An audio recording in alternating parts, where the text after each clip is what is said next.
অনেক দূরে এক সবুজ শান্ত জঙ্গলে বাস করত অনেক প্রাণী। ওদের মধ্যে ছিল এক ভয়ানক বাঘ, নাম তার ভীম বাঘ। জঙ্গলের সবাই তার ভয়ে কাঁপত। আর সেখানে ছিল এক ছোট্ট খরগোশ, নাম চুনু। চুনু ছিল ছোট হলেও খুব চালাক। হরিণ, এইভাবে আর চলবে না। প্রতিদিন একজনকে ধরে নিয়ে যায় ভীম বাঘ। বানর, আমরা তো বাস করতেই পারছি না শান্তিতে। চুনু, তোমরা চিন্তা করো না, আমি একটা বুদ্ধি করে দেখাই। ময়ূর, তুই তো ছোট্ট একটা খরগোশ। চুনু, শরীর ছোট কিন্তু মাথা চালাক।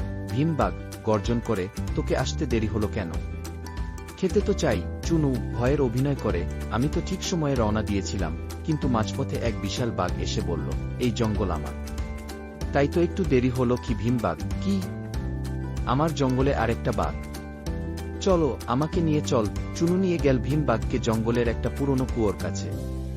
কুয়োর জল একদম স্বচ্ছ। ওই চুনু, এই কুয়োর ভেতরে আছে সেই বাঘটা।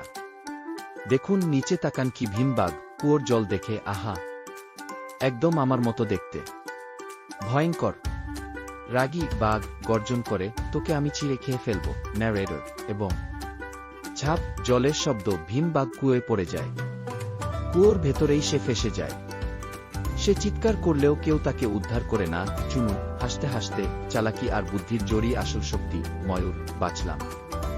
খরগোশ আমাদের বাঁচিয়েছে। হরিণ, তুই তো আমাদের হিরো রে। চুনু, বানর, আসো আসো, একটা বড় উৎসব করি। ন্যারেটর, সবাই মিলে নাচল, গাইল, খেল। আর চুনুকে দিল এক নাম, জঙ্গলের বুদ্ধিমান রক্ষক। চুনু ছোট বাচ্চা খরগোশদের নিয়ে, ভয় কখনো কাজের কথা না। সাহস আর বুদ্ধি থাকলে বাঘকেও হারানো যায়। শক্তি দিয়ে নয়, চালাকি দিয়েই জেতা যায়। ছোট খরগোশ, আমরা বড় হয়ে তোমার মতো